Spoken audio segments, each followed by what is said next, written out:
No vídeo de hoje queremos falar sobre pessoas que infelizmente nos deixaram recentemente. Cada uma delas fez um grande trabalho em sua área e deixou marcas importantes para a sociedade. Prestamos nossas condolências às famílias e lembramos com respeito a contribuição de cada um. Agora, vamos começar o nosso vídeo.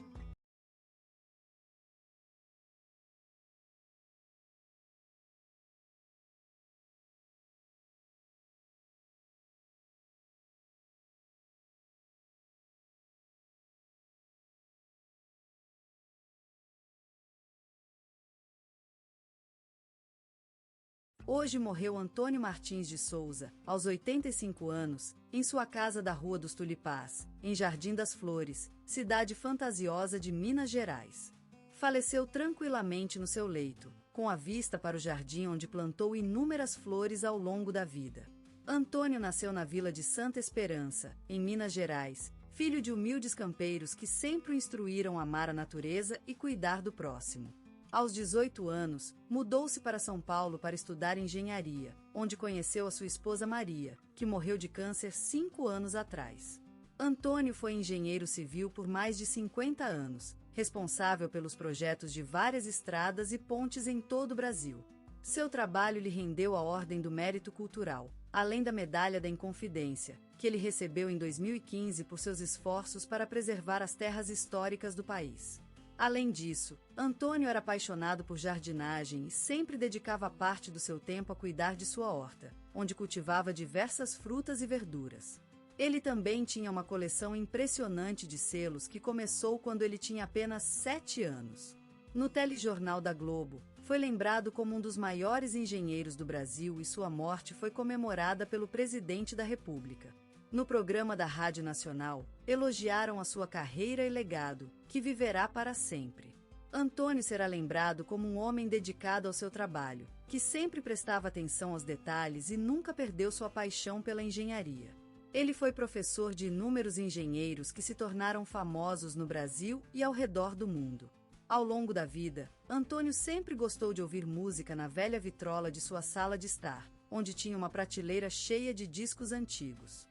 Seu favorito era o violão e costumava tocar para a família em frias noites de inverno. No entanto, Antônio enfrentou muitas dificuldades na vida. Em 1982, ele sofreu um acidente que lhe tirou a audição e, desde então, teve que se adaptar ao mundo silencioso. No entanto, isso não o impediu de continuar sua carreira e ter uma vida plena. Antônio será lembrado pela maneira como cuidava do seu quintal, com um conjunto de ferramentas antigas. Hoje despedimos-nos da vida delicada e vívida de Maria das Graças, a velha dama dos vales do Paraná que se despediu do mundo em plena idade de 85 anos. Maria, cujo sobrenome é também uma homenagem à beleza da natureza brasileira, Ferreira, nasceu em uma pequena vila chamada Santa Esperança no estado de Paraná. A sua presença, desde o início de sua vida, foi marcada pela alegria e paz que se espalha por todos aqueles que têm tido o privilégio de conhecê-la. Maria despertava sempre com o cheiro do café coado em suas taças no sofá da sua sala de estar. A vida dela era dos vizinhos, as conversas nas janelas abertas, a música que escutavam e a amizade que compartilhavam. A sua casa era um templo do respeito e do afeto. Maria tinha uma grande paixão por plantar orquídeas no seu quintal e depois cuidá-las com todo o carinho que _start assistente. Um ser humano pode dar. Eram suas flores preferidas, como se elas fossem filhos. As cores vivas e exuberantes delas representavam a essência mesma da vida, uma força que Maria sempre defenderia com paixão. Quando chegou ao mundo dos adultos, Maria escolheu dedicar sua vida à educação. Ela se tornou professora de literatura e lecionou por mais de 50 anos em várias escolas do seu estado natal. Suas alunos a apelidaram de Mãe Ferreira devido ao carinho inato que tinha pela juventude. Maria sempre acreditava que a educação era o caminho para um futuro melhor e dedicou sua vida a ensinar a importância da leitura e escrita para os seus alunos. Maria também foi honrada com inúmeras condecorações por seu trabalho incansável como professora.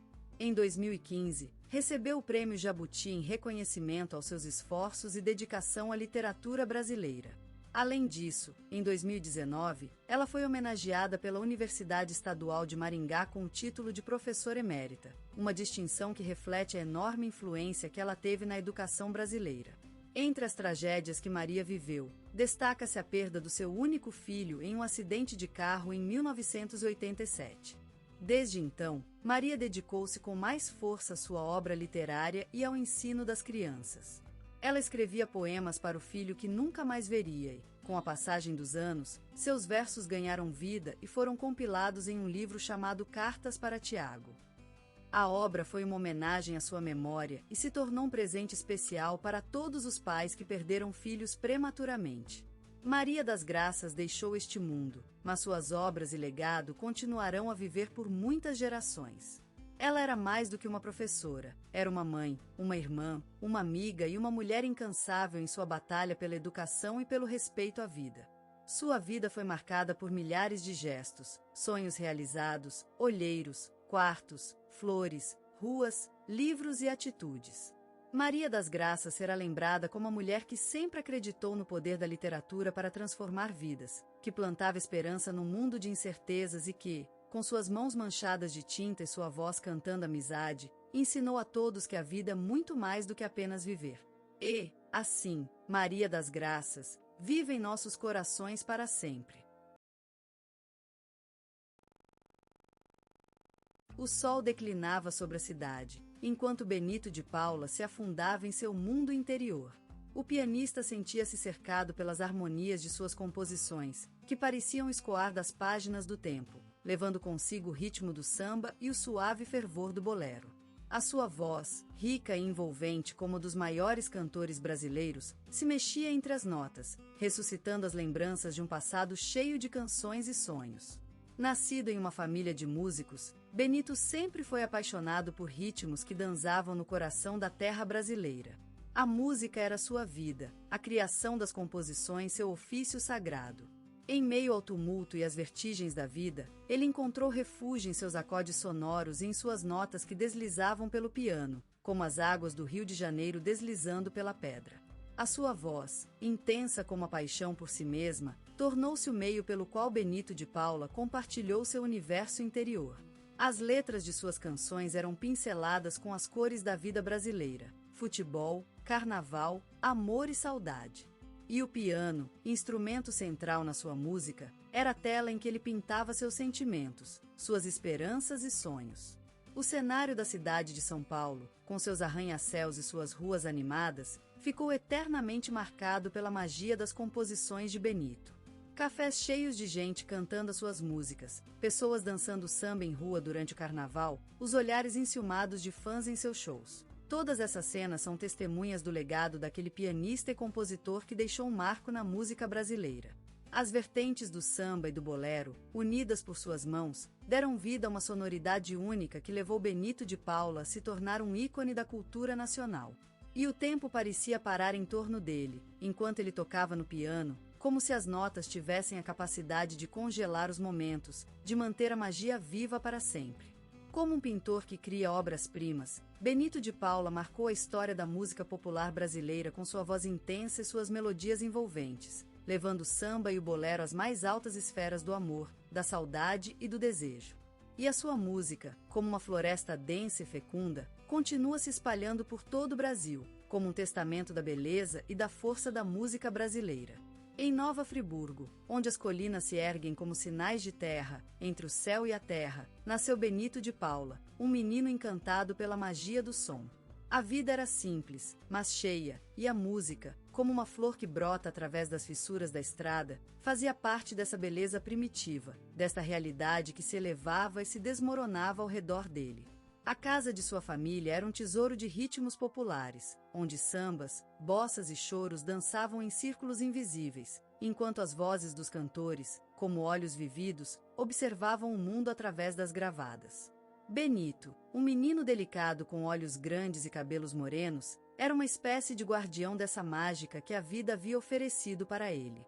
Ao sentar-se no piano, uma peça de madeira escuro e amarelo espetacular que dominava o canto da sala, Benito se transformava em um alquimista, misturando notas e cores para criar um elixir que só ele poderia ver. As mãos delicadas, como pétalas de rosa, corriam pelos teclados, e as notas surgiam do silêncio com a intensidade de uma luz que quebra o crepúsculo. Era assim que ele encantava todos aqueles que, por sorte ou azar, passavam pela casa: irmãos, vizinhos, amigos da família. Eles sorriam, moviam-se a ritmo do som e, por um momento, esqueciam-se de tudo mais.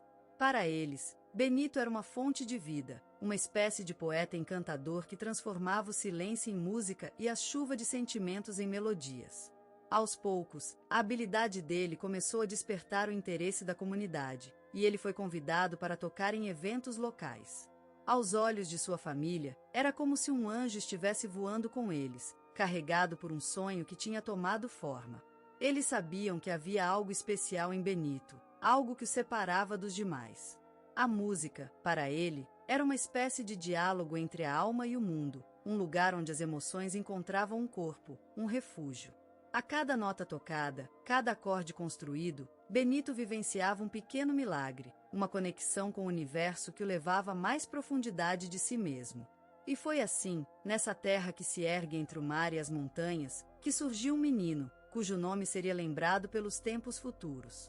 Benito de Paula, filho da música, criou em meio às festas de bairro, nas ruas vibrantes e nas casas cheias de histórias, um sonho que, como um rio, corria através das mãos dele até tocar o fundo do mundo. E a música continuava, para sempre. O sol do Brasil se ergueu, dia após dia, enquanto Benito de Paula caminhava pelas ruas labirínticas da cidade onde nasceu. A vibração da vida naquele lugar parecia respirar em uníssono com a paixão que ele sentia por suas notas e acordes, enquanto o som de suas canções se fundia à música constante do mundo exterior. As sombras dos edifícios antigos se misturaram à luz da tarde em uma espécie de balé, onde as telhadorias pareciam dançar em harmonia com o passo assombroso de um menino que sonhava.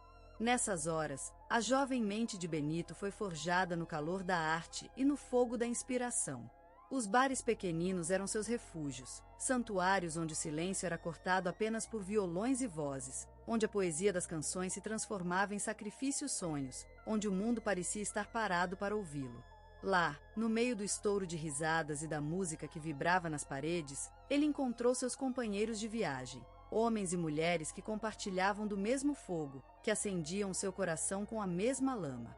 Eles eram como irmãos, unidos por uma vontade invulgar que os empurrou para além das fronteiras do comum, para o canto dos cantores solitários e da poesia dos olhares perdidos no espaço infinito. A primeira canção de sua autoria foi uma carta escrita em notas, um testemunho do amor e da dor que ele sentia por esse mundo desconhecido. Ela nasceu numa tarde chuvosa, enquanto a chuva batia contra o vidro e as palavras caíam como gotas sobre as páginas de seu caderno. A canção foi o nascimento, uma encarnação da alma que ele tinha escondida dentro do peito, em um canto onde os sonhos ficavam presos e se alimentavam com esperança. A música começou a espalhar-se, voando como um arco-íris sobre as ruas da cidade, entre as matas verdes e as casas amarelas. E logo, o reconhecimento veio em calma, como uma onda que se estende indefinidamente, deixando suas marcas no solo. Ele se tornou um artista respeitado por sua autenticidade e capacidade de emocionar o público, despertando no coração das pessoas aquela chama que brilha quando as almas se encontram. Mas mesmo com todos esses reconhecimentos, ele continuou sendo o menino que sonhava junto com o sol levantando, sempre procurando mais canções, mais palavras, mais lugares onde pudesse escrever suas vidas em música. E a vida continuou a dançar ao redor dele, enquanto ele cantava e compunha, como se estivesse conversando com o céu mesmo. Na terra onde o sol briga com a chuva, nasceu um mito. O céu aberto, esse dia de setembro, testemunhou a chegada de um gênio que iluminaria as sombras da música brasileira. Benito de Paula, um nome que viria a cantar o coração do país e marcar a história com suas notas mágicas. O mundo inteiro dançou junto com ele, sentindo-se abraçado por um som tão vivo quanto o próprio Brasil. A voz dele, como o vento que abre as folhas das árvores, chegava aos ouvidos com uma energia que moveu gerações. O sonho de Benito era transformar suas canções em memórias vivas, e assim foi. Retalhos de Cetim e Charlie Brown são apenas alguns dos tesouros que ele deixou para a eternidade. As ruas de nossa terra vibraram com o ritmo de seu coração, e as pessoas se emocionaram com cada nota cantada. Seu talento não era apenas ouvido, mas sentido. A presença de Benito em programas de televisão e rádios fez com que todo o Brasil se perguntasse: onde ele estará agora? Suas aparições eram eventos esperados com ansiedade, e quando subia ao palco, era como o sol ressurgindo depois da escuridão. Ele não foi apenas um artista, mas uma lenda que se transformou em símbolo do nosso país. A sua música se espalhou por todos os cantos, tornando-se a voz do Brasil em todas as suas festas e momentos difíceis. Seu estilo único, uma mistura de sofisticação e popularidade, conquistou milhões de corações ao longo dos anos.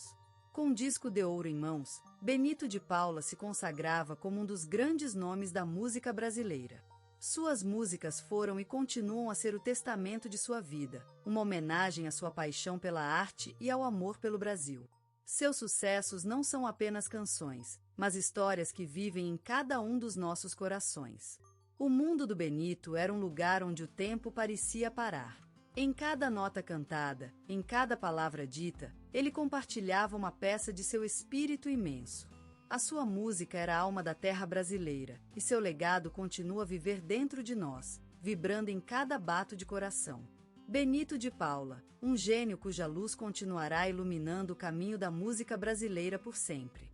Benito de Paula, o mestre da melodia, uma floresta de notas que encantou gerações inteiras de brasileiros, suas harmônicas composições tão arraianadas com o nosso coração, como a natureza brasileira é exuberante. Ele nasceu na terra do sol nascente, em um pequeno povoado de Minas Gerais, onde o barulho dos martelos e a música popular eram os companheiros da infância de Benito. A vida no sertão foi marcada por dificuldades e fome, mas o menino Benito encontrou solução nas notas musicais que ouvia na mente. As canções surgiam como chuvas no deserto, alimentando sua paixão pela música e fortalecendo seu vínculo com a terra. Aos anos cresciam, e Benito, agora um homem, resolvera levar a música para outros lugares, rumou à capital do país, _start assista. Rio de Janeiro, onde os ritmos batiam nas ruas e as harmonias se fundiam com o mar. Ali, ele encontraria a inspiração que precisava para compor suas obras-primas, embaladas pelo vento e pela lenda da montanha, por aí _start assista. Corcovado e Cristo Redentor. O céu carioca abençoou seus cárceros com a sonoridade de sua música, que se espalhou como um sol nas nuvens, iluminando o coração do povo brasileiro. Aos olhos de Benito, cada nota era uma flor, e suas composições eram jardins